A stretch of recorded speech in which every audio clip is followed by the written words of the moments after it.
بسم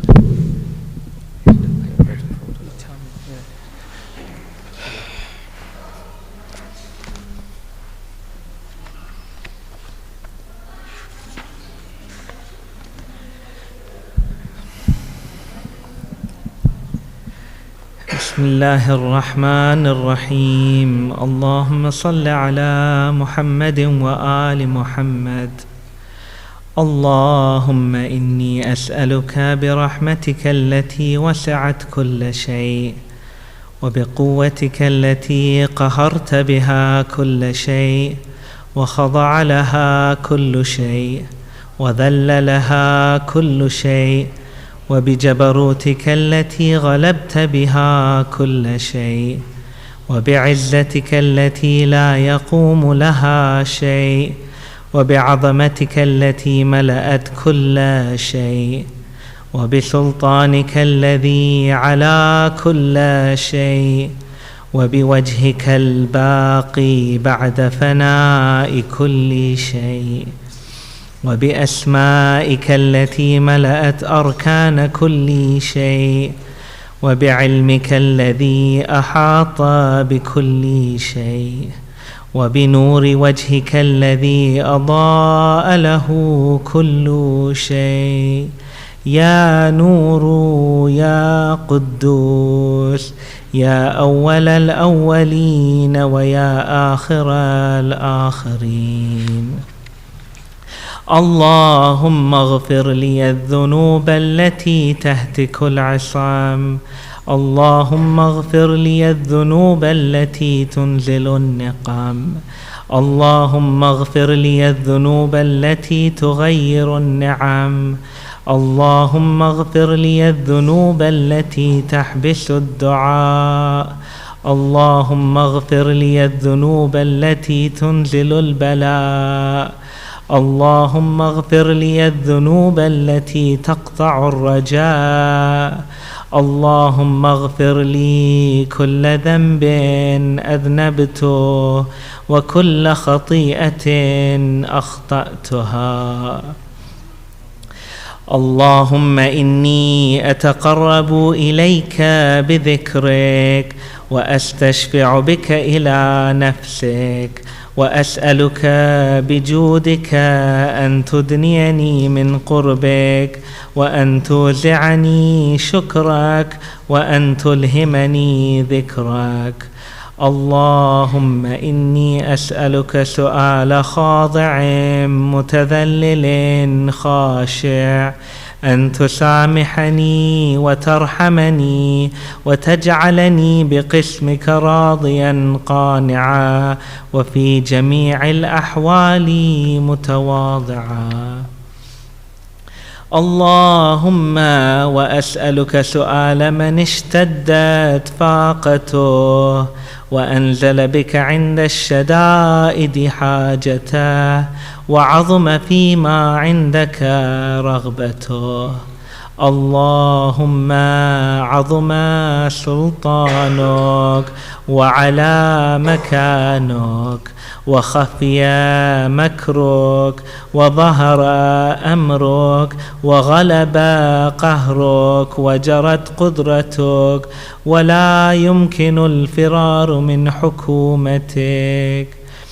اللهم لا أجد لذنوبي غافرا ولا لقبائحي ساترا ولا لشيء من عملي القبيح بالحسن مبدلا غيرك. لا إله إلا أنت سبحانك وبحمدك. ظلمت نفسي وتجرأت بجهلي وسكنت إلى قديم ذكرك لي ومنك علي. اللهم مولاي كم من قبيح سترت وكم من فادح من البلاء أقلت وكم من عثار وقيت وكم من مكروه دفعت وكم من ثناء جميل لست أهلا له نشرت. اللهم عظم بلائي وأفرط بي سوء حالي، وقصرت بي أعمالي وقعدت بي أغلالي، وحبسني عن نفع بعد أملي، وخضعتني الدنيا بغرورها ونفسي بجنايتها ومطالي.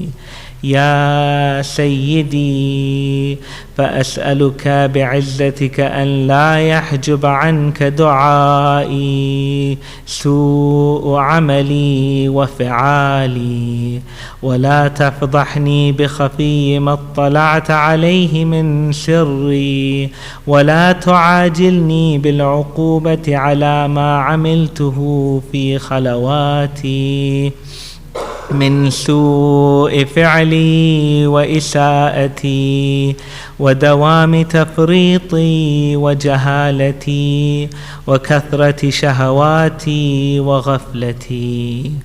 وكن اللهم بعزتك لي في كل الأحوال رؤوفا، وعلي في جميع الأمور عطوفا. إلهي وربي، من لي غيرك؟ أسأله كشف ضري والنظر في أمري. إلهي ومولاي، أجريت علي حكما اتبعت فيه هوى نفسي، ولم أهترس فيه من تزيين عدوي، فغرني بما أهوى وأسعده على ذلك القضاء، فتجاوزت بما جرى علي من ذلك بعض حدودك، وخالفت بعض أوامرك، فلك الحمد علي في جميع ذلك، ولا حجة لي فيما جرى علي فيه قضاؤك، وألزمني حكمك وبلاؤك. وقد أتيتك يا إلهي بعد تقصيري وإسرافي على نفسي، معتذرا نادما منكسرا مستقيلا، مستغفرا منيبا مقرا مذعنا، معترفا لا أجد مفرا مما كان مني، ولا مفزعا أتوجه إليه في أمري غير قبولك عذري، وإدخالك إياي في سعة من رحمتك. اللهم فاقبل عذري، وارحم شدة ضري، وفكني من شد وثاقي. يا رب ارحم ضعف بدني، ورقة جلدي، ودقة عظمي. يا من بدأ خلقي وذكري وتربيتي وبري وتغذيتي، هبني لابتداء كرمك وسالف برك بي. يا إلهي وسيدي وربي، أتراك معذبي بنارك بعد توحيدك، وبعد ما انطوى عليه قلبي من معرفتك، ولهج به لساني من ذكرك، واعتقده ضميري من حبك، وبعد صدق اعترافي ودعائي خاضعا لربوبيتك. هيهات أنت أكرم من أن تضيع من ربيت، أو تبعد من أدنيت، أو تشرد من آويت، أو تسلم إلى البلاء من كفيته ورحمت. وليت شعري يا سيدي وإلهي ومولاي، أتسلط النار على وجوه خرت لعظمتك ساجدا، وعلى ألسن نطقت بتوحيدك صادقا وبشكرك مادحا، وعلى قلوب اعترفت بإلهيتك محققا، وعلى ضمائر حوت من العلم بك حتى صارت خاشعة، وعلى جوارح سعت إلى أوطان تعبدك طائعة، وأشارت باستغفارك مذعنا.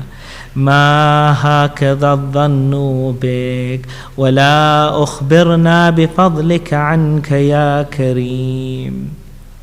يا ربي وأنت تعلم ضعفي عن قليل من بلاء الدنيا وعقوباتها، وما يجري فيها من المكاره على أهلها، على أن ذلك بلاء ومكروه قليل مكثو يسير بقاؤه قصير مدته، فكيف احتمالي لبلاء الآخرة وجليل وقوع المكاره فيها، وهو بلاء تطول مدته ويدوم مقامه، ولا يخفف عن أهله، لأنه لا يكون إلا عن غضبك وانتقامك وسخطك، وهذا ما لا تقوم له السماوات والأرض.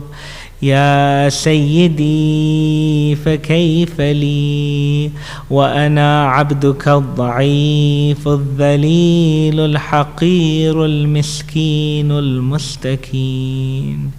يا إلهي وربي وسيدي ومولاي، لأي الأمور إليك أشكو، ولما منها أضج وأبكي، لأليم العذاب وشدته أم لطول البلاء ومدته؟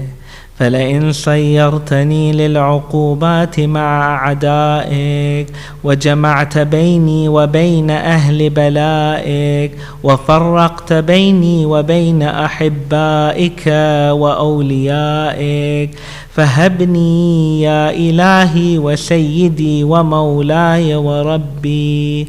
صبرت على عذابك، فكيف أصبر على فراقك؟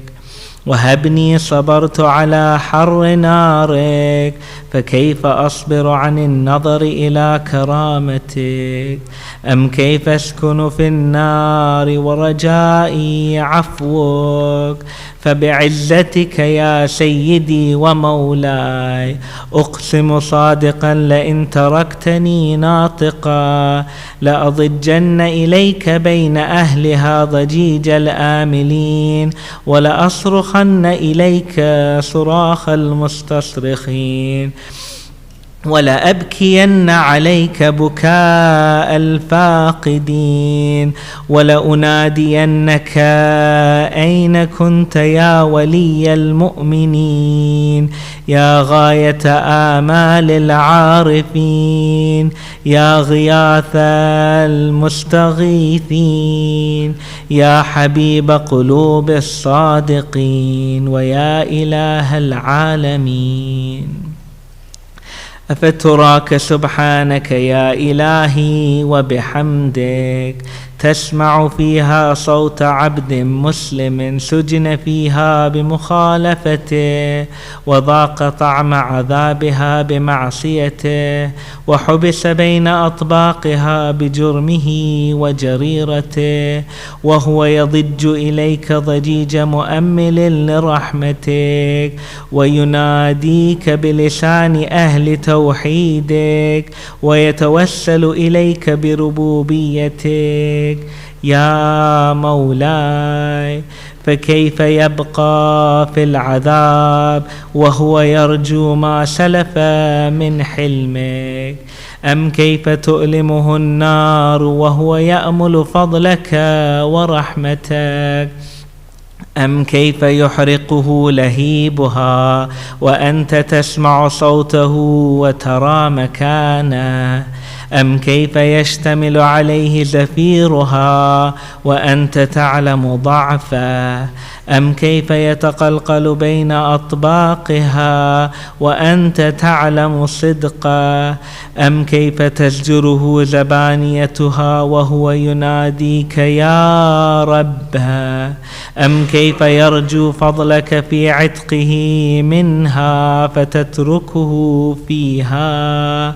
هيهات ما ذلك الظن بك ولا المعروف من فضلك ولا مشبه لما عاملت به الموحدين من برك وإحسانك. فباليقين أقطع لولا ما حكمت به من تعذيب جاحديك وقضيت به من إخلاد معانديك لجعلت النار كلها بردا وسلاما وما كانت لأحد فيها مقرا ولا مقاما. لكنك تقدست أسماؤك أقسمت أن تملأها من الكافرين من الجنة والناس أجمعين وأن تخلد فيها المعاندين. وأنت جل ثناؤك قلت مبتدئا وتطولت بالإنعام متكرما أفمن كان مؤمنا كمن كان فاسقا لا يستوون. إلهي وسيدي فأسألك بالقدرة التي قدرتها وبالقضية التي حتمتها وحكمتها وغلبت من عليه أجريتها أن تهب لي في هذه الليلة وفي هذه الساعة كل جرم أجرمته وكل ذنب أذنبته وكل قبيح أسررته وكل جهل عملته كتمته أو أعلنته أخفيته أو أظهرته وكل سيئة أمرت بإثباتها الكرام الكاتبين الذين وكلتهم بحفظ ما يكون مني وجعلتهم شهودا علي مع جوارحي وكنت أنت الرقيب علي من ورائهم والشاهد لما خفي عنهم وبرحمتك أخفيت وبفضلك سترت وأن توفر حظي من كل خير أنزلت أو إحسان فضلت أو بر نشرت أو رزق بسطت أو ذنب تغفره أو خطأ تستره. يا ربي يا ربي يا رب يا إلهي وسيدي ومولاي ومالك رقي يا من بيده ناصيتي يا عليما بضري ومسكنتي يا خبيرا بفقري وفاقتي يا ربي يا ربي يا رب أسألك بحقك وقدسك وأعظم صفاتك وأسمائك أن تجعل أوقاتي من الليل والنهار بذكرك معمورا وبخدمتك موصولا وأعمالي عندك مقبولا حتى تكون أعمالي وأورادي كلها وردا واحدا وحالي في خدمتك سرمدا. يا سيدي يا من عليه معولي يا من إليه شكوت أحوالي يا ربي يا ربي يا رب قو على خدمتك جوارحي، واشدد على العزيمة جوانحي، وهب لي الجد في خشيتك والدوام في الاتصال بخدمتك، حتى أسرح إليك في ميادين السابقين، وأسرع إليك في البارزين، وأشتاق إلى قربك في المشتاقين، وأدنو منك دنو المخلصين، وأخافك مخافة الموقنين، وأجتمع في جوارك مع المؤمنين.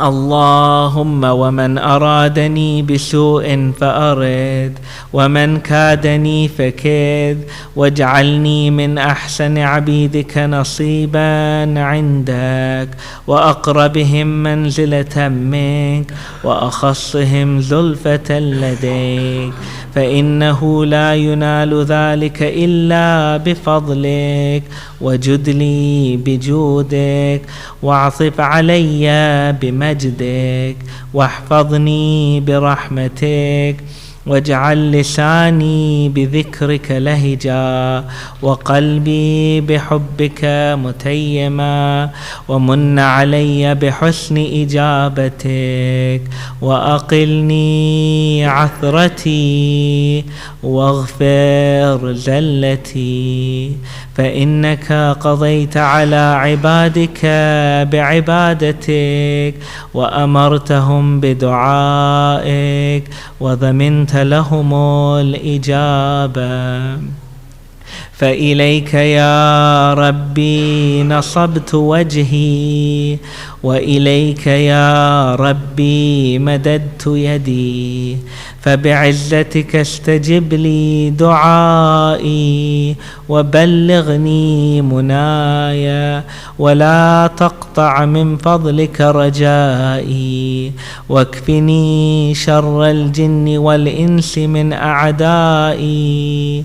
يا سريع الرضا اغفر لمن لا يملك إلا الدعاء، فإنك فعال لما تشاء.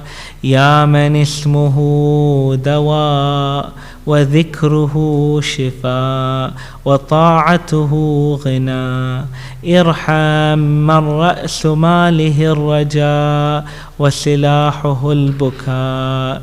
يا صابغ النعم، يا دافع النقم، يا نور المستوحشين في الظلم، يا عالما لا يعلم، صل على محمد وآل محمد، وافعل بي ما أنت أهله. وصلى الله على رسوله والأئمة الميامين من آله، وسلم تسليما كثيرا.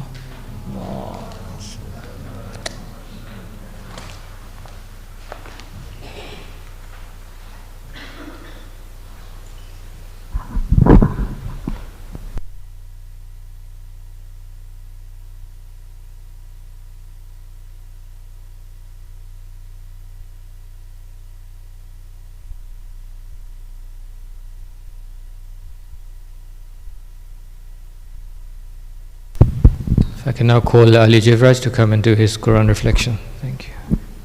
Please welcome with the salawat.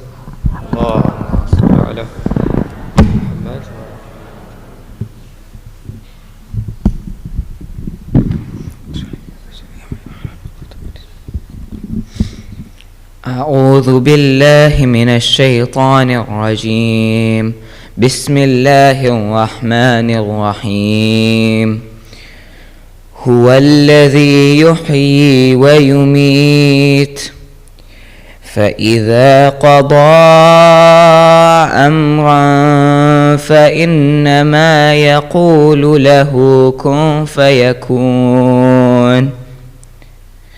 He is the one who gives life and brings death, and when he decides to do something, he only says to it, be, and it comes to be. The verse that I just recited is in Surah Ghafir, and Ghafir means forgiveness, and obviously forgiveness will be a key theme inside the surah. The surah highlights Allah's mercy and willingness to forgive those who repent sincerely. The surah urges believers to seek forgiveness and turn to Allah, who is ever forgiving and compassionate. It emphasizes the importance of acknowledging mistakes and seeking redemption. Forgiveness is portrayed as a pathway to grow and to find inner peace, and through forgiveness, people can attain salvation and closeness to Allah. The surah teaches that forgiving others is a noble trait, reflecting Allah's mercy, and encourages believers to try and forgive people in their interactions with others and making people harmonious and compassionate in society. The ayah that I recited, I didn't know which ayah I was going to do at first, and up until a couple of days ago, I didn't even want to stand here and do this. As I was sitting, going through ayah after ayah, trying to find the ayah I was going to reflect on, I just couldn't find one, and let alone concentrate. That's when I found Surah Ghafir, ayah number 60. وَقَالَ رَبُّكُمُ الْعُدْعُونِي أَسْتَجِبْ لَكُمْ. Your Lord has said, call me and I will respond to you. I thought I had found the ayah I was going to reflect on, as it has a very nice meaning and lots of room to reflect on. So I logged on to ChatGPT for what I thought was going to be a job well done. After I realized that it didn't know the Quran as well as I thought it did, I was forced to continue my search until I found this ayah. He is the one who gives life and causes death. When he decrees a matter, he simply tells it be. When you recite this ayah, when the translation of this ayah shows that it's like creating a game, better because it's real and Allah has made it. When I read this verse, I imagine the world around me and how everything comes to life because of Allah's command. It's amazing to think that He can bring something from nothing by just saying one word. The verse reminds me of the importance in believing in Allah's power and wisdom. It shows us that Allah is in control of everything, including creating life and giving death. It can be comforting because you know that you can trust Him with your life and everything that happens inside it. But this verse also makes me reflect on my own life. Just as Allah can bring things into existence with a single command, He can also take them away. It makes me remember to try and make the most of every moment, especially this Ramadan. It inspires me to live with gratitude and forgiveness, knowing that every breath I take is a gift from Allah. Overall, this verse fills me with awe and reminds me the greatness of Allah's power. It's a reminder to always have faith and trust in Allah, and to remember that Allah is all forgiving and all merciful. Salawat.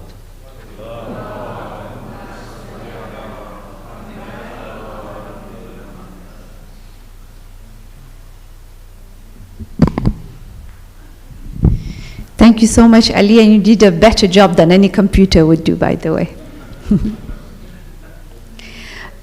Children in reception to year 6 that are taking part in T4L, if parents can please take them to the dining room for the session and collect them after the talk is finished. Thank you. If any of the younger children are making noise or need to stretch their legs, then please feel free to use the conference room where there will be audio streaming of the program as well. And a polite reminder that there's no food or drink allowed in the chapel apart from water.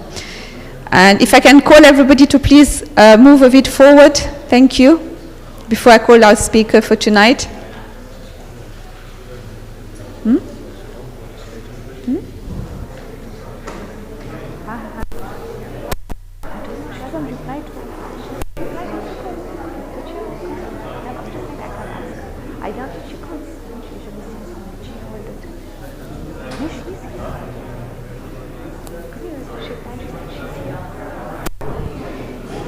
If everybody can please move forward, thank you. You okay? All right. Sorry for keeping it so last minute. No, it's okay. Would you like the table with the chair, or are you okay with the podium? What do you prefer? I would rather sit. You'd rather sit? Yeah. Okay, fine. Oh, there's one.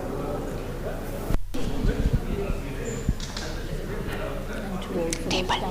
No, that's fine. Whatever you're comfortable with.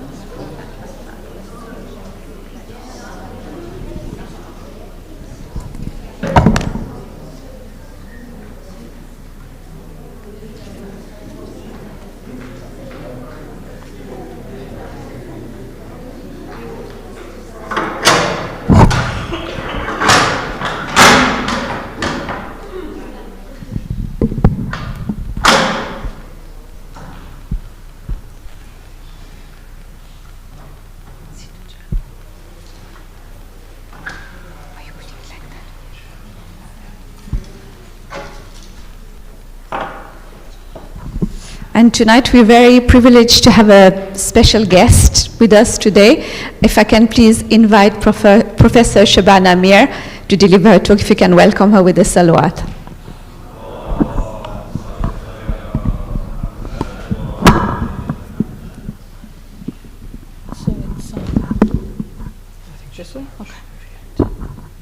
Assalamu alaikum, everybody. It's very good to see you all. Last 10 days, very exciting. Alhamdulillah. Alhamdulillah. All right.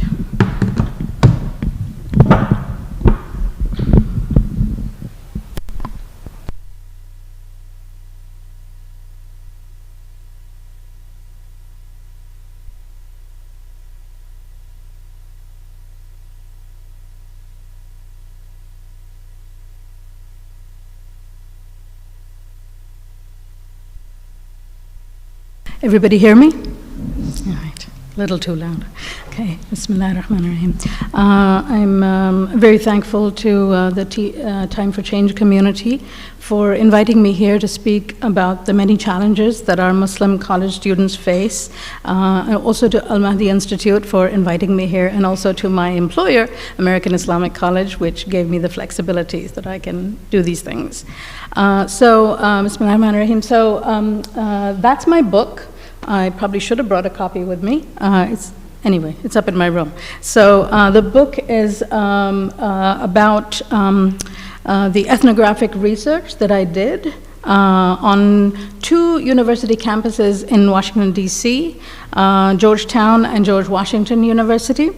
Not too long after 9/11, but also followed up with other fieldwork afterwards.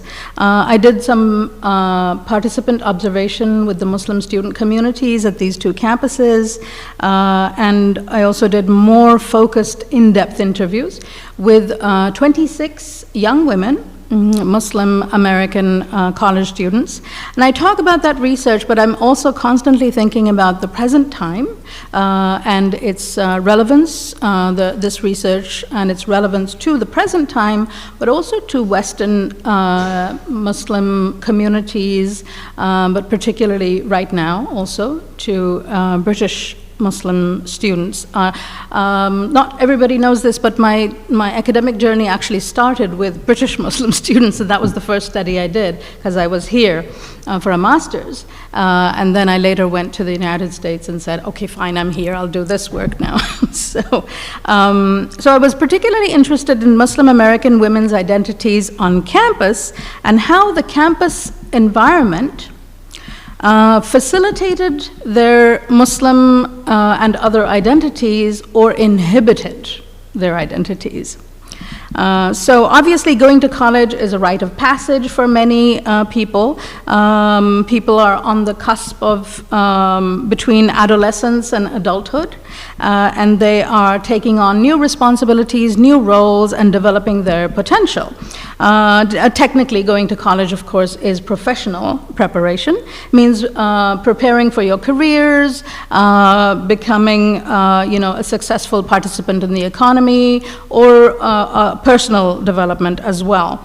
For our youth, many, though not all, of whom were born here, and many have not actually lived in our countries of origin.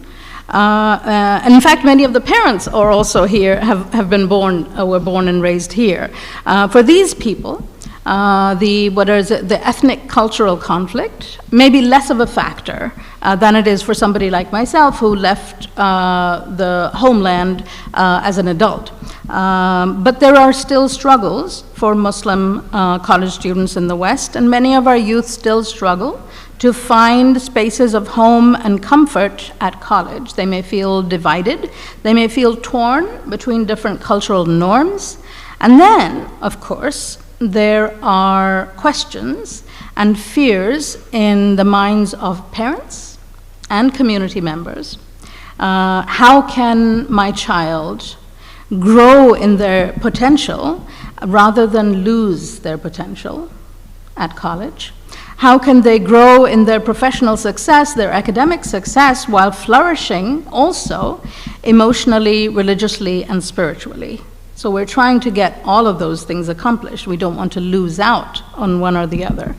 How can they enjoy the best that their two or more cultures have to offer, and not feeling too divided or too confused, feeling like they have to rob Peter to pay Paul, for example, betraying one culture for another? If you read my book, Muslim American Women on Campus, I talk about a campus culture that makes Muslim or ethnic students feel like they do not belong, that they are outsiders, as an unhealthy culture. It's sort of shorthand for the sense of alienation that many Muslim students feel, the experiences of racism that they have, microaggressions, etc. And in this book, I analyze the interviews of women college students to examine various aspects of their campus experiences. Now, one of the key findings of my research was Muslim college students are diverse, right? That's one very basic finding, that the way they think of themselves as Muslim college students, there are many ways that they think of themselves as Muslim college students. There's not one single model that they have. There's no single Muslim exemplar that represents what, for example, Muslim Americans are today, or that even British Muslims are today. I could, of course, sit here comparing British Muslim communities to American Muslim communities and drill down to the various ethnic and religious pockets, the way people think of what it means to be a, balanced Muslim American or balanced British Muslim or balanced British Pakistani, whichever you are thinking of. So one thing I don't want to be too prescriptive about is questions like these ones. What is it that we really want our Muslim youth to become? What are our key concerns when it comes to British Muslim identity? What about their professional choices, educational choices? Must they all be doctors, or is there some flexibility in that regard? We might tell them all to be doctors and then turn out to be influencers, right? There's always that possibility. What combination of religious identity and cultural identity are we hoping for, right, at the end of that college journey? What kind of future do we envision for our children, for our youth? And that, for example, obviously I'm not going to go with the issue of sexuality, but it's an important question, especially when they're going to college, right? And plenty of Muslim parents that I know of are engaging with that issue on their own because their child might come to them with a problem or a question or an identity, and their community is not going to countenance that identity, for example. So the parent is dealing with those issues on their own. So I'm not going to go there unless you want me to. So then, for example, how do we envision our youth's futures vis-a-vis, for example, marriage, right? Do we want to arrange them? Do we want to be hands-off about it? What are sort of our preferences? Do we have clear expectations about, for example, endogamy? Endogamy means marriage within the group, however you think of that group, how specific you think of that group, right? Do, for example, Khojas want their children to marry Khojas, right? It's a reasonable kind of thing if you want your child to have the same sort of cultural participation, their family to grow in a particular way. But most of the time, obviously, the answer is an enthusiastic, yes, I want my children to be in my community, but well, obviously we don't tell our children that because then they might do the opposite. So there's always that. So you all have your own answers for these questions. And my guess is that many of you will disagree on the answers to these questions as well. For our children, one of the biggest issues that they will face on college campuses is, what do you think? What do you think? What's the biggest issue that they will face? The biggest reality that they'll come face to face with? Hey? Islamophobia is, of course, a reality. What else? Yeah. Yes, very good. Yes, thank you for giving me the answer that I needed. Obviously, that was also correct, and there are many other answers that are also correct, but absolutely.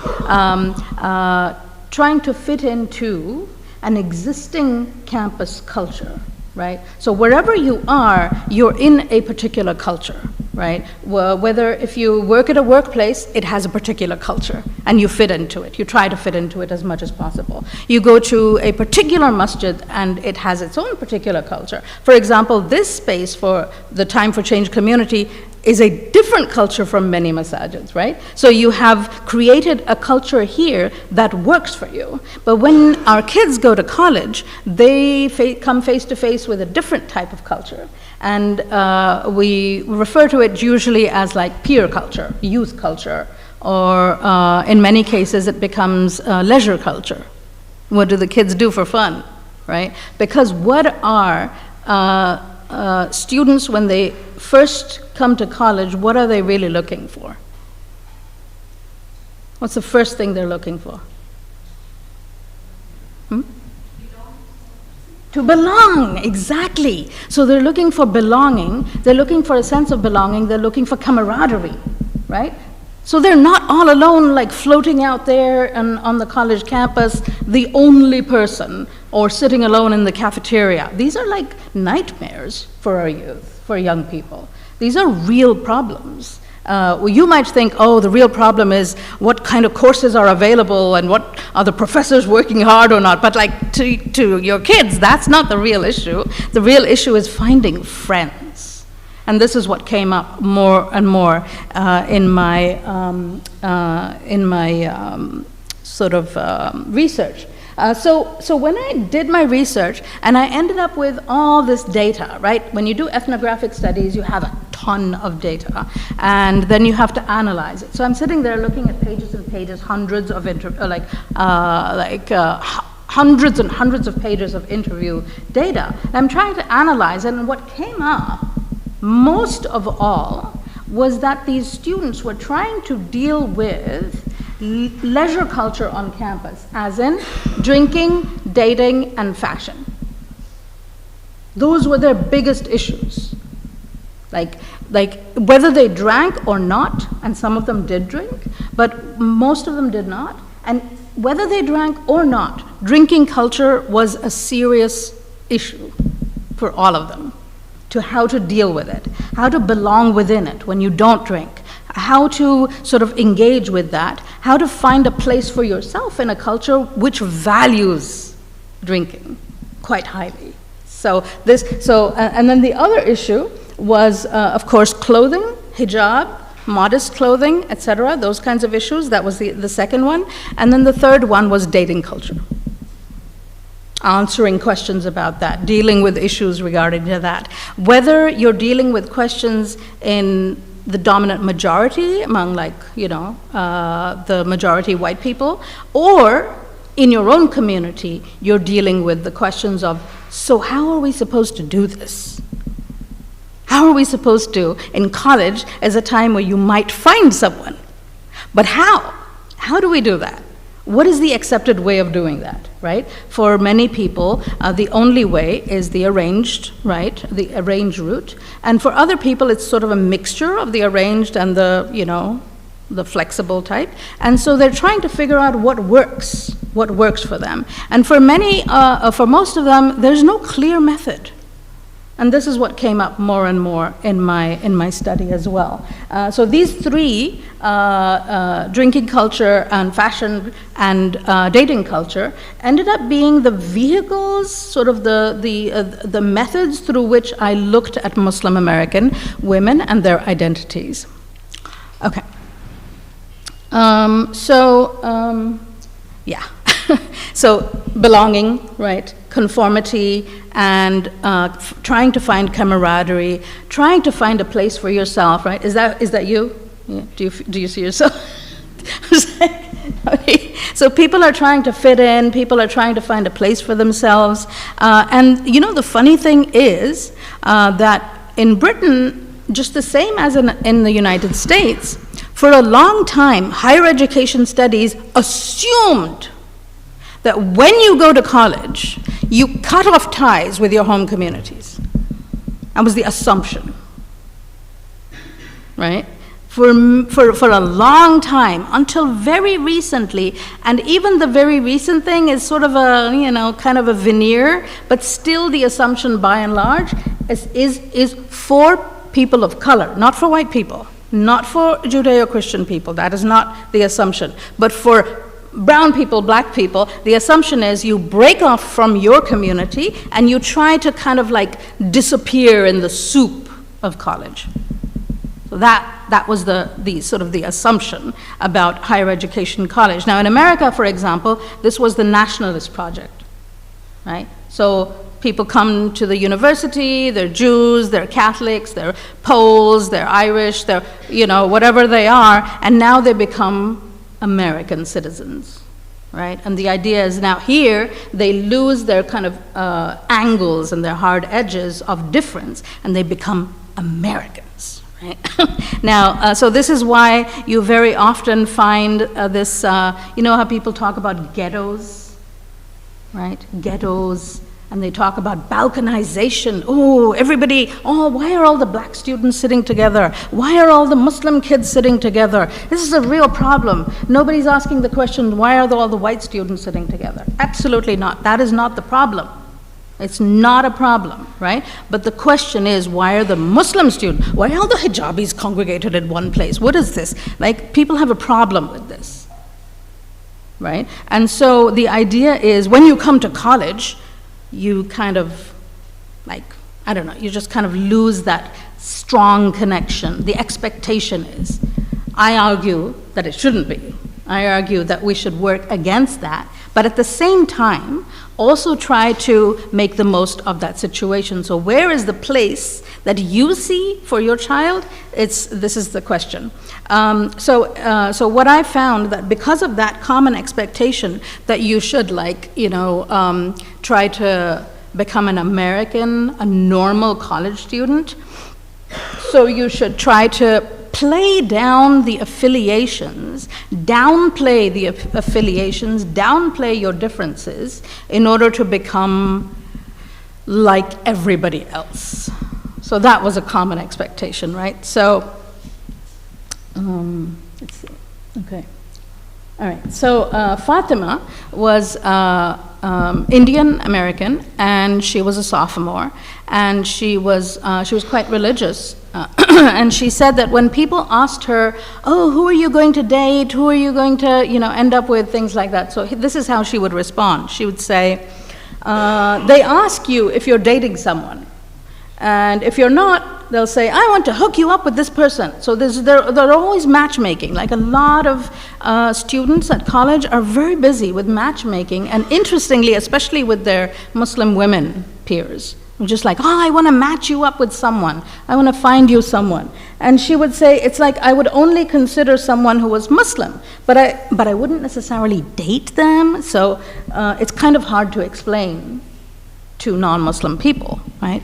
And then they would say, why would you only consider someone Muslim? This is so weird. What is wrong with you? That was usually the response. Why would you only consider someone Muslim? Why don't you just get rid of that and think of this as a broader thing? And she said, because I'd be like, okay, if I'm going to get to know someone, it's going to be someone I would actually consider marrying. Now, this is another strange thing for a lot of your non-Muslim peers. Why would you date someone only for marriage? What's wrong with you? You're 19, right? So the idea is that you would date for fun. That's the assumption here that you often face at college. And then she would say, this is more like courtship the way we think of it. It's not like having fun.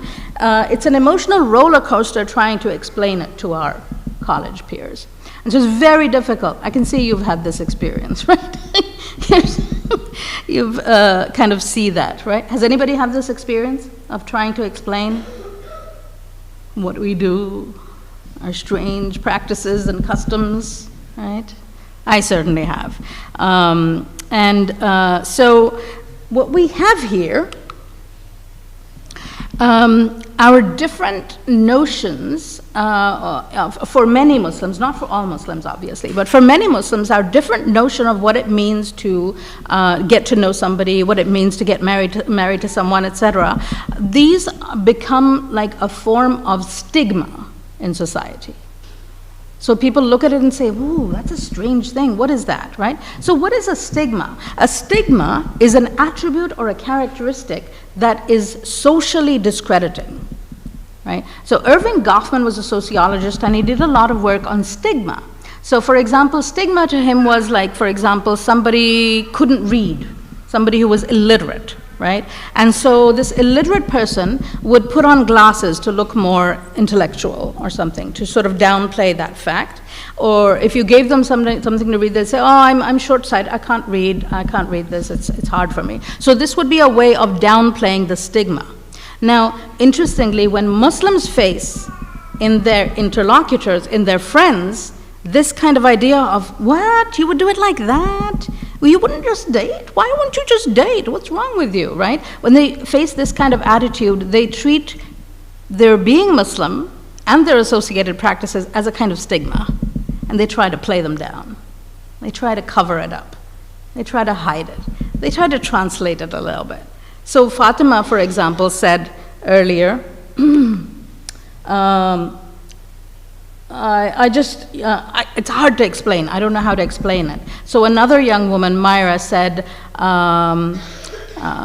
for example, if somebody asked her about dating, she would say, yep, I've never done it. That's it, and no more explanation. Because she can't get into this whole explanation. It's too much. It requires too much. It's very heavy.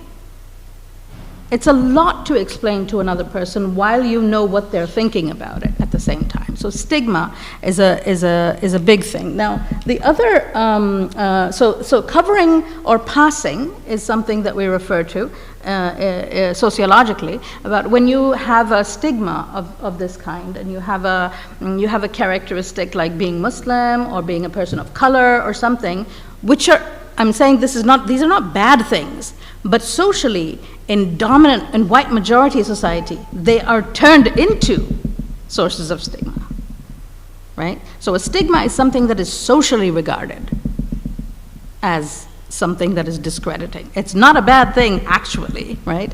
So,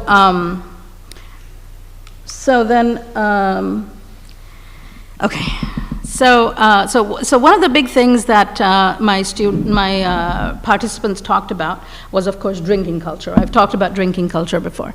And so the way drinking culture was set up, it was set up as the center of campus life, right? I'm not really sure, but like when students apply for a college, they want to know what kind of school is it. Is it a party school? Right? What's Thursday like and Friday like? You know, that's what they often want to know, right?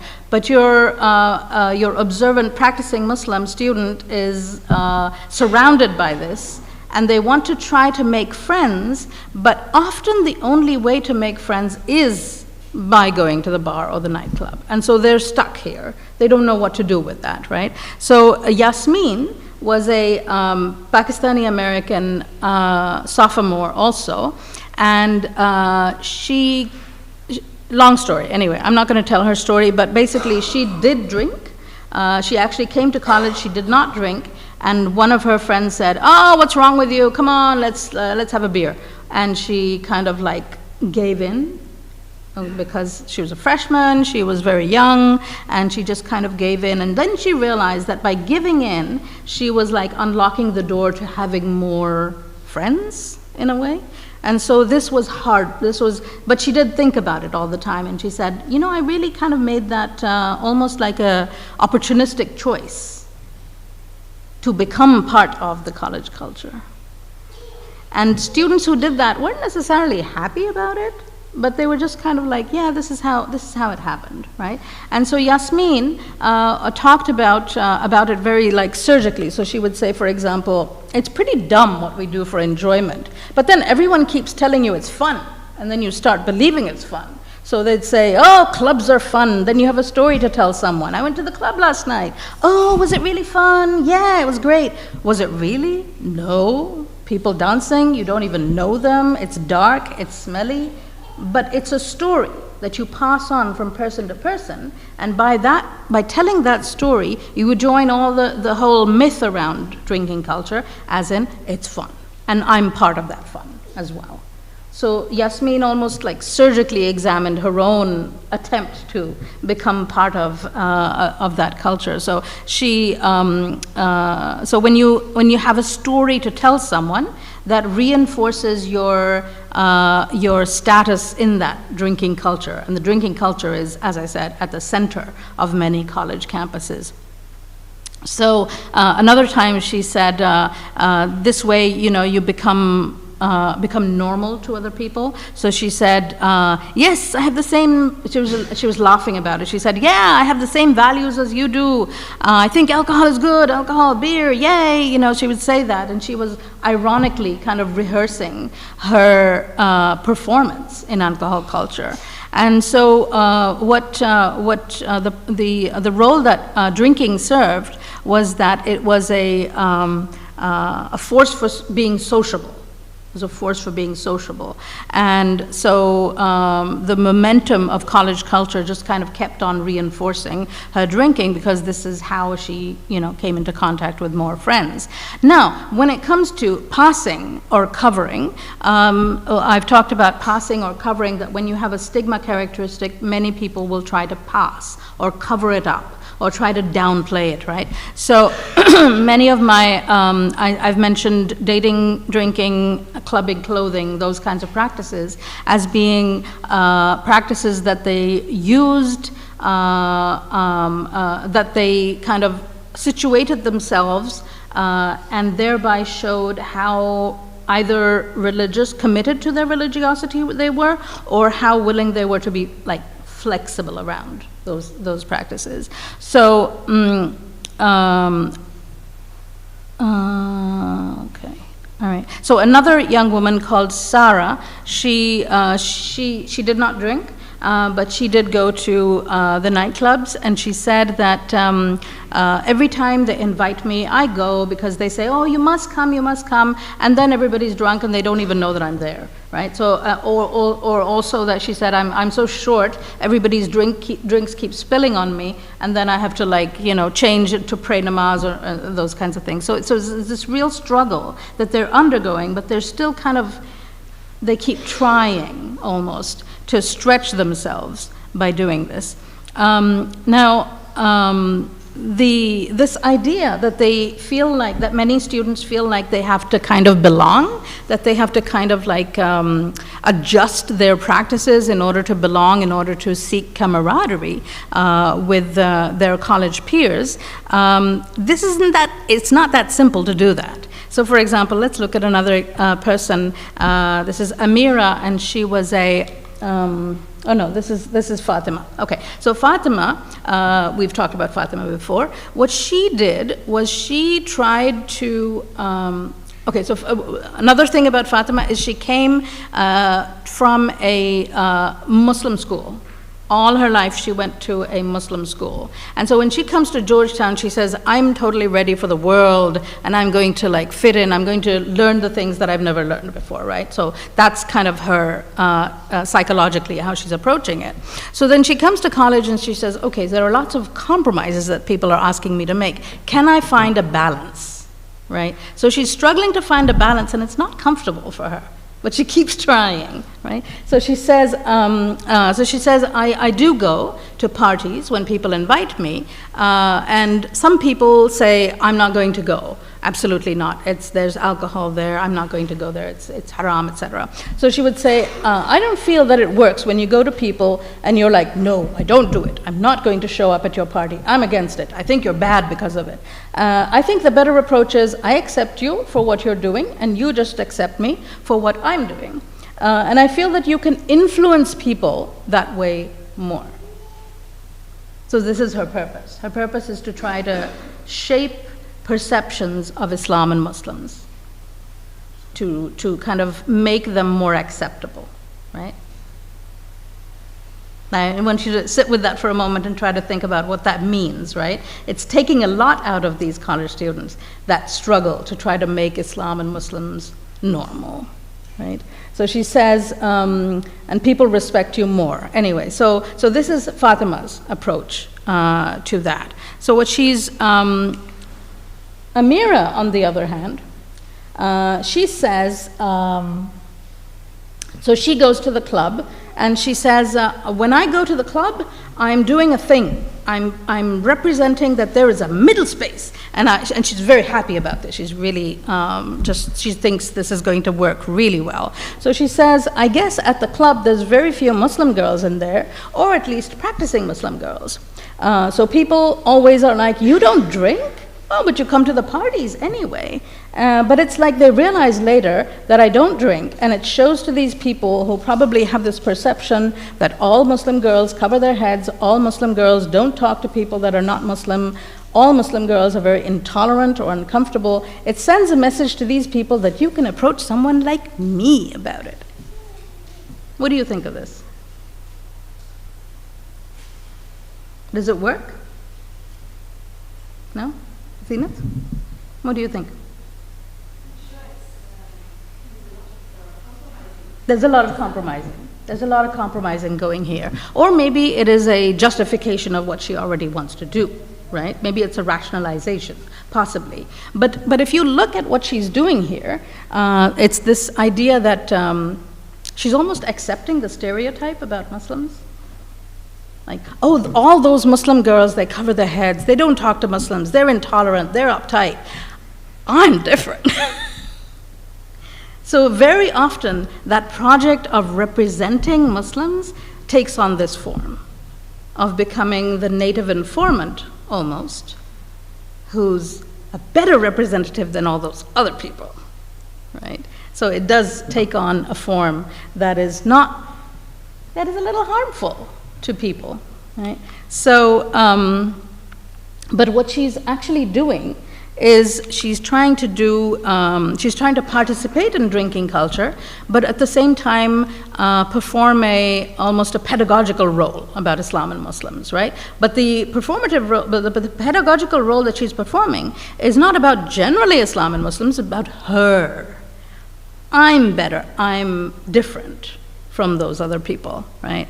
So, okay. So there was an acceptance that there is a type of stereotypical Muslim, and that's not a good thing, right? So they almost accept that stereotype about Muslims in order to participate. So what I'm pointing out, I guess, is the kind of the psychological harm that Muslim college students can undergo when they're trying to rationalize all of these things. Right? They're trying to rationalize their participation in peer culture, and they're trying to figure out a way for themselves to fit in. So there are conversations to be had, right, in order to examine these things, in order to examine, for example, some of these stories, and to tease out with them, what do you think of this? Does it work for you? What are the pros and cons for this? Right? So you can even use these stories as a tool to talk to your kids about how to approach college life and how to approach their identities. Now, so Fatima and Amira talked about Muslim Americans and talking about, people are insular and that's a bad thing. People keep to themselves and that's a bad thing. They should really go out there and become part of the whole thing. And I have, ambivalent feelings about that, right? I think that there is a strong argument to be made for spaces that are only for Muslims, right? A lot of the things that Muslim college students do on campus are related to educating non-Muslims. Whether you're talking about Islamic Awareness Week or all the activities that they do, for example, in order to educate non-Muslims, right? A lot of the work they do is about that. But what I'm saying is that sometimes they shouldn't do that. I personally argue that sometimes they should not feel that burden of representation. I understand where it comes from. It comes from a place of risk and like not feeling safe, for example, in the West as Muslims, and thinking maybe I can make a difference. But sometimes to do that, to bear the burden of representation, is actually harmful psychologically for our youth. In that, when they take on that burden of representation, sometimes they will look at their identities, at their Islam, at the way they practice and so on, and look at them always from the perspective of a non-Muslim, from a racist perspective, and try to say, how can I fix this? How can I make it look better? Right? So really what they're very often doing is internalizing that racist perspective and constantly having it in their heads. And that's very harmful. It's very harmful to do that all the time. I do know the impulse behind it, right? I understand that. I've done it myself, obviously. But I really feel that there is a strong argument for keeping it within its limits, and to also remain within your own Muslim spaces, and to keep returning to Muslim only spaces where you don't have to keep educating people. There's a strong argument to doing that. Okay, so so the next person. So, for example, Irving Goffman also says that sometimes stigmatized people develop an orientation that distances themselves from mainstream society toward valuing their own identities, right? So you might detach yourself from mainstream society sometimes, not all the time. I'm not saying to be completely insular and isolationist. I'm saying that there should be time devoted to Muslim spaces where you can nurture the development of valuing being Muslim, right? But not one type of being Muslim, because that's where Muslim spaces can sometimes be harmful, right? Because sometimes they can become spaces where you feel bullied, or you have to do things a particular way when there's no room for disagreement, right? Or diversity of perspective within those spaces. So it's really important for Muslim spaces to be like that, to be nurturing and open. Now, for example, Charlize was a Black American convert, and this is how she put it. She said a lot of Muslim students separate themselves from non-Muslims anyway. How many women in hijab do you see that are only with women in hijab? I think a lot of it is you want to be around people like you. To a certain extent, I can't really see anything wrong with it. As long as it's not actively excluding others, it just makes it a little bit easier. So I said, what about the fear that if I have close friends who are non-Muslim, that is, I'll go astray or something? And she says, in my case, it's justified. I wasn't always Muslim. I've drunk before, I've been high before. It's a real struggle not to drink and not be high. So I think that it is a valid fear. Friends are influences, and you definitely have to watch how you let yourself be influenced. So this is a key thing, right? So I feel that it is important for us to nurture our youth into developing ways of identity preservation, but also ways of being reflexive about their identities within safe Muslim spaces, but also being open to interacting with others, but not to the extent that they are completely given over to the project of educating non-Muslims. So that's what I would say. Intisar said that this kind of when sometimes Muslims go to college and they join the ISOC or something, right, or the Muslim Student Association, and they become extra conservative, right? And she talked about it, and she kind of made fun of it. And she said that when you get to this college age, we're a little different than, say, majority people who are partying. So I suppose most of the time, we're afraid that our faith is going to get lost in the midst of acting too college-like, too normal, so we'd rather be conservative. So sometimes that happens as well, that Muslim students will go a little bit further beyond what they need to do, partly which is a fear-based reaction very often, right? And not just adolescents do it, but adults do this as well, in a fear-based reaction of, what about the slippery slope and where is this going to stop, right? So Intisar understands it, okay, so I'm going to talk about Amber, who was a Pakistani American, and she talked about how after 9/11, and you can also think about during the Gaza genocide, and how this has really put a spotlight on many Muslim and Palestinian Arab students, etc. And so she said, "I'm going to have to shine 10 more times to be more successful. To be successful, I feel if you're a wishy-washy type of Muslim, you'll just be walked over. I feel like either you say you're Muslim and go for it. I feel like I have to be even more loud about my identity. I speak out a lot more in class, especially being an international studies major. Class is always interesting because I'm always one of the few Muslims in class. And when they're talking about Islam, heads turn towards you. You're expected to speak. If you don't, then you're completely selling out." So this is, again, a reference to the burden of representation, which falls upon our youth to always speak for Muslims, to be knowledgeable about every single thing related to all Muslims in the world for all time, all historical time, forever.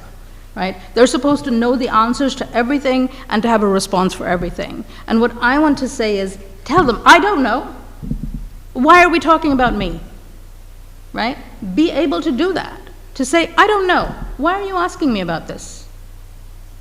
Right? So it's a legitimate question, and young people should not feel that they bear such a heavy burden all the time to do this work of representation. Whether it's their professors doing it, which I've seen enough of those, or their peers doing it. Say maybe, well, hey, why didn't you do the research? Let me know what you find.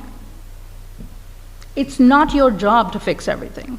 I think that's an important thing to remember also, that while we try to educate people as best we can, it is not our job to fix everything. Allah bears the responsibility for His deen and for its protection. We don't have to save everything. It's not our job to save everything, but we do what we can. So I think it's really important for our young people particularly to not burn out in the process of feeling like they have to be representatives all the time. So then she says, because she wears hijab, she says, if I wasn't secure, I shouldn't even be wearing this because that puts you in that position. There were times after 9/11 I wished I wasn't wearing it. I didn't want to have to explain myself or justify anything. Because you're wearing it, you have a responsibility to articulate it, not just what Islam is, but about Muslims here. You should be knowledgeable about everything. It's really tough. It's really high standards. So this is the kind of struggle that these students faced. Are we about time? Yeah? Okay. All right. So I'm just going to wrap up. So what the so this idea that your job is representation also bleeds into this idea that Muslim students have to present a unified front, right? So any kind of diversity among Muslims becomes a problem. Right? So if people are discussing Islam in class and somebody says, oh no, that's not the correct view, this is the correct view, then the Muslim students get really anxious very often because they say, no, we can't confuse the non-Muslims, they're fragile, right? They're going to get confused about Islam and they're going to say, I'm lying or you're lying. No, you don't bear that responsibility. There is a diversity of perspectives and you should feel the luxury to be a complicated Muslim. You have that space to do that, right? And so this is my kind of my last message of all, is the issue of representation and the psychological harm that it does to so many of our Muslim students, and particularly to Muslim students who belong to minorities within minorities, right? So they also feel this kind of like struggle to represent Islam and Muslims while at the same time dealing with tensions within the community at the same time. So I want to kind of wrap up there because I want to have time for us to think about these things and to maybe we can talk about some other stories that come out of the research. There's plenty, but I wanna hear how you respond to this. And for those of you who attended college in Britain, I want to hear your experiences, but also if you have kids who go to college here. I also want to know. Yeah.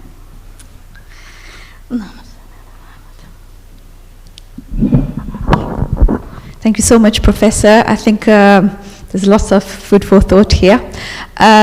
Because we only have a few minutes left before Maghrib, I'm going to take comment or question, maybe just one or maximum two, but I'll give priority to those people who can't stay for the discussion circle that will take place after Isha, because then we'll have more opportunity to discuss things in more depth. So if anybody who can't come maybe to discussion circle later and has anything they'd like to say.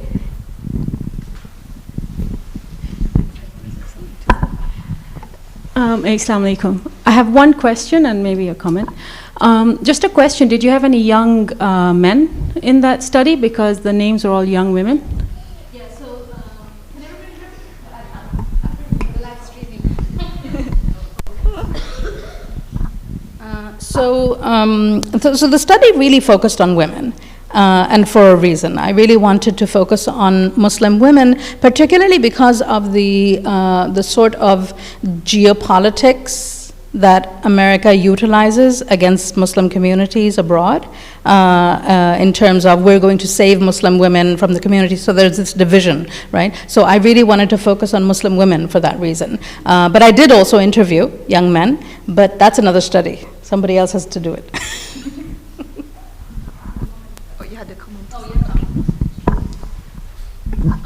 Personally, like with hindsight as a parent, I feel like, and I have this notion that peer pressure begins at home.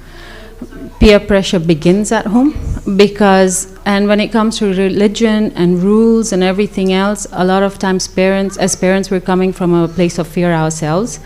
And we feel like if we can inculcate like habits and things like that in our kids, get them to behave a certain way, think a certain way, be a certain way, that's going to secure, I don't know, something, possibly ending up in hell or something generally. And so when it comes to university and stuff, they're trying to hold up a facade that they hadn't maybe either questioned fully or bought into independently, which is why then I think when it comes to holding things up or having that conversation, that's where it kind of breaks down. And I think that exploration probably starts like way earlier, before they head to college, and sort of start playing with it then, before they're having to play with it under that kind of pressure.